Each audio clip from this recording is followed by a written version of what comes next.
So let's quickly do a bit of a rundown in terms of Byzantine history. So the eastern half of the Roman Empire withstands those Germanic and Hun invasions of the fifth century um, for a couple of reasons. One, again, because they are a wealthier, better supplied, better prepared empire. They essentially support what is, the weaker sister, which is the western half of the Roman Empire. Also, because of their location in terms of being centered around the Middle East, Anatolia, kind of the Asian and African continent, they are not completely spared, but they are, for the most part, geographically isolated and distanced from these Germanic tribes which overrun the western half. Um, Another feature of the Byzantine Empire that is not unique to them, but unique as compared to Western Christianity, is the idea of Caesaropapism. Now, this is the concept by which the Byzantine emperor is also the Patriarch of Constantinople, meaning that he is the ultimate religious leader as well as being the supreme political leader. So not only is he the Byzantine emperor with all of the resources of a massive, wealthy state behind him, but he is also the head of the Byzantine Orthodox Church, which was going to become later known as the Eastern Orthodox Church. So, as we've seen in the spread of Islam, as we saw with the spread of Buddhism, state support always increases the effectiveness and the reach of any religion. And in a symbiotic way, the reach of the religion then also empowers the state at the same time. Now, in this case, under the Byzantines, all of that power resides in a single figure, and that is the Byzantine emperor. And this enables them to massively centralize their power. Um, Again, religion reinforces the secular reinforces the religious. Now, one point that I want to make here is don't mistake this, though, for a theocracy. Okay. There was still separation of church and state under the Byzantines. Yes, the emperor was the head of the church and he was also the head of the state, but the Byzantine Empire still operated under Roman law. There was a division between the religious part of life and the secular. Um, the legal system in the Byzantine Empire was based on existing hundreds of years of Roman law that had been handed down since the times of the Republic.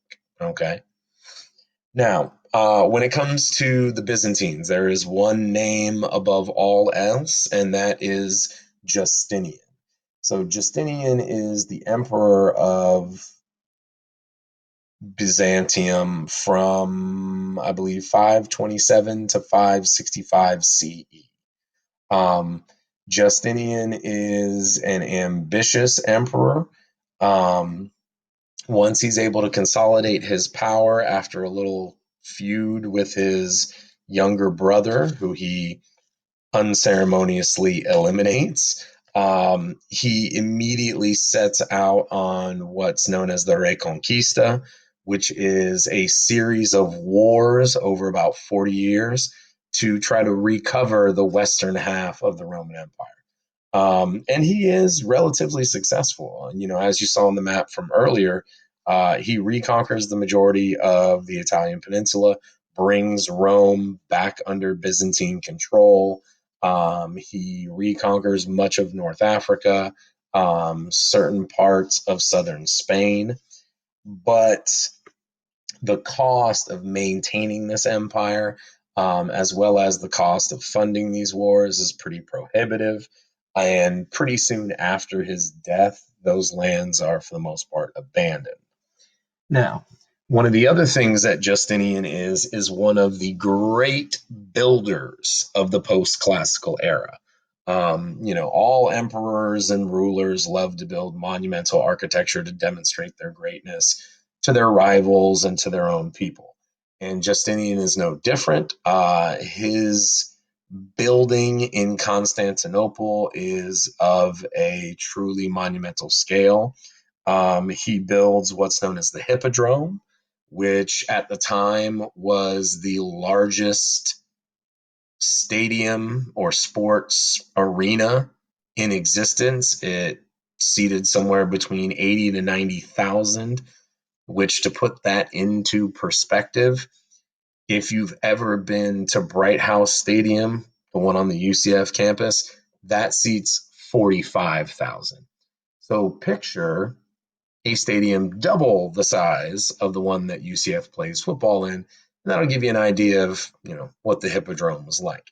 Not only that, but to celebrate its opening, he had four life-size, and I mean life-size bronze chariot horses created and set atop of the stadium so that they could be seen in basically every direction. And as soon as the sunlight hit them, they would, you know, shine, bronze. However, easily his greatest building accomplishment, it was the Hagia Sophia. The Hagia Sophia was the largest and the wealthiest and the most resplendent Christian church in the world for, I think, when did he build it? Middle of the 500s, about 800 years. Yeah. Basically until the building of the Vatican and St. Peter's Cathedral in Rome, under the Roman Catholic Church, the Hagia Sophia was the largest Christian building in the world. It was built at a cost of roughly the modern day equivalent of about $2.5 billion. If you Google some photos of the Hagia Sophia, you'll see that there's over, I forget the exact number, but I think there's over like $90 million in just gold work in and around the cathedral. Basically, gold leaf, gold incorporated into carvings, into etchings. I mean, the man spared zero expense. One of the, wonders of the world, pretty much at this point. Now, like I said earlier, after Justinian, the Byzantines begin essentially a slow decline. Previous emperors after Justinian are either unwilling or unable to maintain his accomplishments. There are a series of plagues, one of them right at the end of Justinian's reign, which almost gets him overthrown. But then again, that is one of the side effects of all of this wonderful trade flowing in and out of the city. Towards the end of the Byzantine Empire, after Islam presents itself as a major threat, a very conservative strain of Christianity kind of rears its head in Byzantium, and this religious conservatism, basically starts to stifle any kind of independent thought. So scientific and technical innovation start to dwindle as, more independent thinkers move elsewhere, mainly into the Muslim world, which had become the center of academics and education. But by far the biggest cause of Byzantium's decline is the appearance of Islam. Within the first 100 years of Islam, 75% of the Byzantine Empire falls to the Muslim Caliphate. Once all of that land falls under control of Islam, you start to see a decline in the volume and the intensity of trade that passes through Constantinople. We talked about how Muslims, are more likely and more willing and want to trade with other Muslims. And, you know, because of this, you start to see trade diverted away from Constantinople, and instead, it leads to the rise of other powerful Muslim cities like Damascus and Baghdad. Now, the Byzantines do see a slight resurgence during the Crusades, um, which we'll talk about, way towards the end of this. But that influx of military muscle from Western Europe essentially buys the Byzantines time to regroup and to kind of re-centralize, reorganize themselves. However, as we're going to talk about, the Crusades actually end up having a negative effect on Constantinople and the Byzantine Empire, and end up weakening it in the long run. But even with that, the Byzantines survive and maintain a pretty strong presence, especially in Anatolia and Eastern Europe, well into the 15th century until Constantinople is conquered by the Turks in 1453. So if you let this animated GIF play through, it'll give you kind of an idea of exactly what we're talking about in terms of the expansion and the contraction of the Byzantine Empire over this post-classical period, right? So let's let it roll all the way back.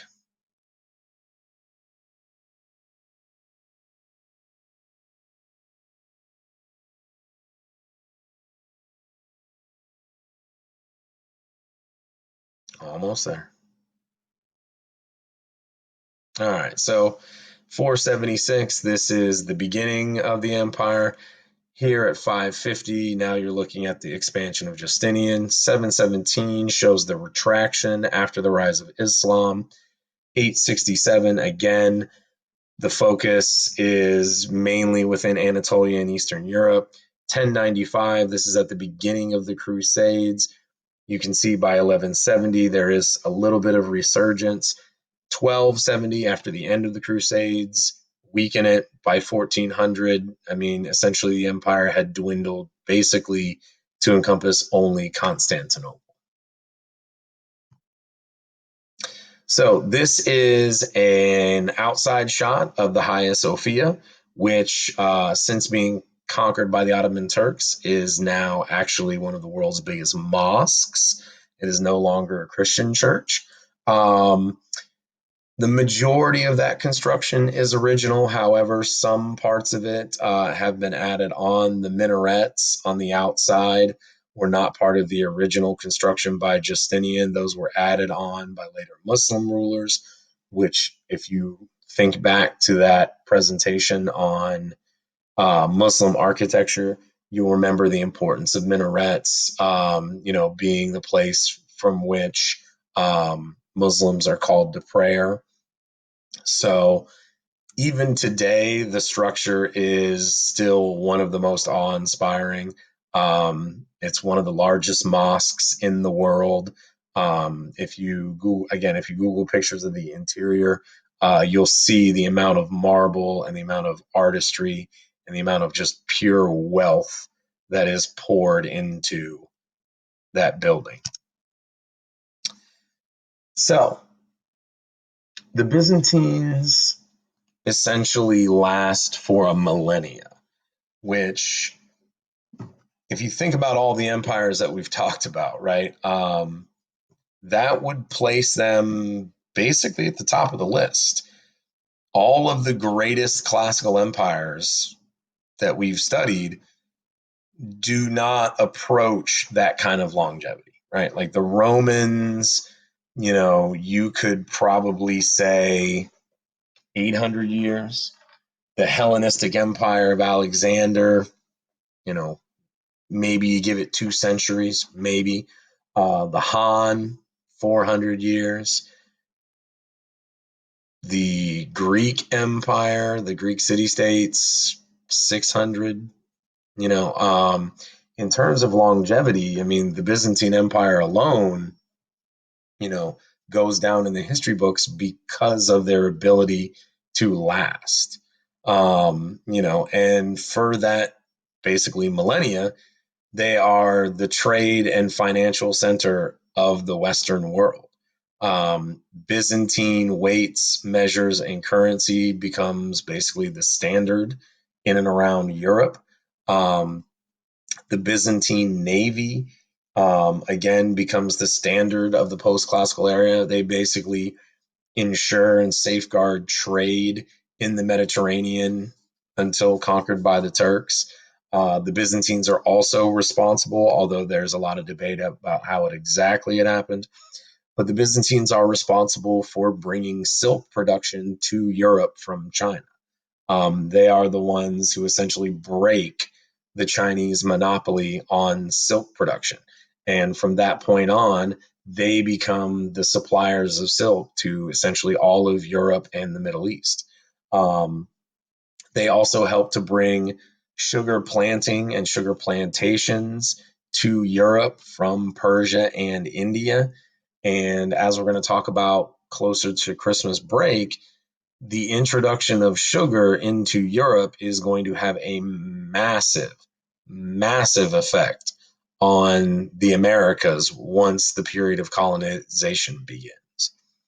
Um, One of the other great legacies of the Byzantine Empire is they are, what I refer to as the incubator of Christianity. Essentially, the Byzantines safeguard and they protect Christianity throughout the 6th, 7th, 8th, 9th century as basically the Christian homeland, and the majority of the Christian world is falling to Islam as Rome is being overrun by pagan tribes coming out of Germany. The Byzantines are the one enduring state in the European world that maintains a strong Christian tradition. Okay. So Christianity owes quite a bit of its survival to the Byzantine Empire. Now, probably the longest lasting effect or the longest lasting legacy of the Byzantine Empire is that they not only preserve Christian tradition, but they also preserve a lot of Greek and Roman tradition, especially the Greek and Roman language and Greek and Roman knowledge. And from the Byzantine Empire, that Greek and Roman knowledge, rationalism, the works of Aristotle and Plato and Euclid, and all of that compiled knowledge is then passed on into the Arab world under the Islamic Caliphate, where it is studied, it's expanded upon, it's magnified. They use that as the basis for the Islamic Golden Age. The Byzantines also keep Roman law intact and they expand upon it under Justinian. There is the compilation of what's known as Justinian's Code, the Corpus Juris Civilis. Okay. This is essentially the most comprehensive law code of the classical and post-classical era. Justinian spent 10 months and millions of dollars bringing in legal scholars from every single part of the former Roman Empire and essentially locked them into a room until they had produced one comprehensive book of laws that could be enforced uniformly throughout the empire. And this book of laws, the Corpus Juris Civilis, is passed down from the Byzantines again into the Arab world. It's also passed into Western Europe, where it becomes the basis for almost every single Western European legal system, which then through colonization gets passed down into the Americas. And it forms a large chunk of the basis of our legal system as well. If you go on to a 4-year university and you major in law, I can almost guarantee you that within your first 2 years, you will be studying the Corpus Juris Civilis. You will be studying the tradition of Roman law because of the amount of influence and the amount of precedent that it has on American law and the legal system.